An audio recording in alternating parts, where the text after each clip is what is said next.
इतनी खबरें सामने आ रही हैं, धुआं कहीं ना कहीं तो है, तभी तो आग उठ रही है।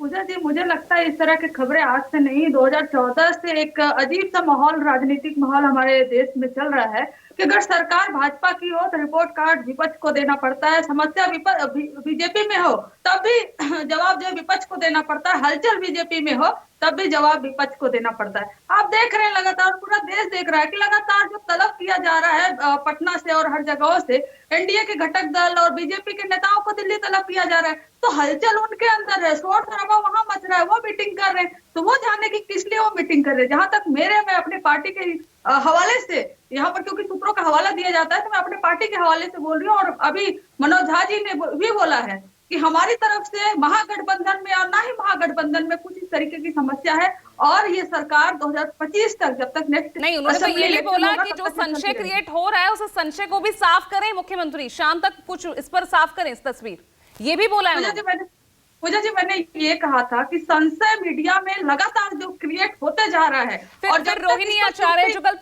एक नहीं तीन ट्वीट करती हैं, हालांकि बाद में वो डिलीट भी कर देती हैं, फिर उन ट्वीट्स का क्या अर्थ, वो किसके लिए था? परिवारवाद के लिए नीतीश कुमार, वो किसको यहाँ पर तंज कस रहे थे? देखिए, नीतीश कुमार जी परिवारवाद पे बोल क्या रहे थे, वो बीजेपी को बोल रहे थे, कांग्रेस को, क्या आरजेडी को, या खुद जो कर्पूरी ठाकुर जी हैं उनके जीवन के बारे में बता रहे थे। तो एक वो पहलू, उन्होंने किसी का नाम नहीं लिया था। दूसरा, आपने ट्वीट का जिक्र किया, ट्वीट में भी किसी का नाम नहीं था। हालांकि जब वही कह रहे हैं ना कि सब कुछ यहाँ संशय हो जा रहा है, जब ट्वीट को लोग लेकर भी संशय मचने लगा तो रोहिणी आचार्य जी ने ट्वीट डिलीट कर दिया। और रही बात, ये शायद मुझे लगता है इंडियन हिस्ट्री में पहली बार होगा कि अगर एक ट्वीट से कोई सरकार गिर जाए। ये तो मजाक ही है, मतलब कि ट्वीट से, और ऐसे सरकार गिरने लगे ट्वीट से, तो हमारे देश में हर रोज एक एक सरकार गिरती रहेगी। तो ये कोई आधार तो है नहीं ट्वीट। और रही बात की जिनको सूत्रों का हवाला देना है और जिनको अपनी मीटिंग करनी है, वो अपनी मीटिंग करते रहे, अपनी जवाब देते रहे। कंचना, ये रूठने मनाने की, नाराजगी की खबरें कभी आरजेडी से तो नहीं आती?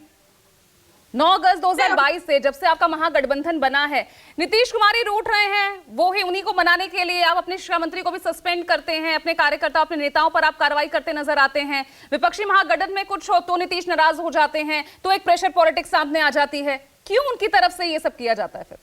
देखिए पूजा जी, जहां तक मंत्री चेंज की बात होती है, हमें लगता है इस पर तो बीजेपी को और किसी को सवाल नहीं करना चाहिए, जो अपने मंत्रियों को स्टेट में भेज देता है असेंबली का चुनाव लड़ना, विधानसभा के चुनाव लड़ने के लिए। और हर एक पार्टी, हर एक सरकार में मंत्री बदले जाते हैं, समय समय पर बदले जाते हैं। और जहां तक नाराजगी का सवाल है, नीतीश कुमार जी कभी नहीं नाराज हुए। हाँ, उन्होंने खुले मन से बोला है कि जिस तरह इंडिया गठबंधन चलनी चाहिए और कांग्रेस जो अपने चुनाव में व्यस्त है, तो उसका मतलब ये नाराजगी थोड़ी नहीं होती है। हर बात पे नीतीश कुमार जी नाराज हो गए, उनकी भी अपनी क्रेडिबिलिटी है एक, हर बात पे वो ऐसे थोड़ी ना नाराज होने लगेंगे। 2005 से वो मुख्यमंत्री हैं, तो एक मुख्यमंत्री हर रोज नाराज होकर बैठेगा तो बिहार तो मुख्यमंत्री जी का इतिहास भी सबके सामने है, कितनी बार पलटी मारी। तेजस्वी यादव, उन्होंने ही पलटू चाचा बोला था ना।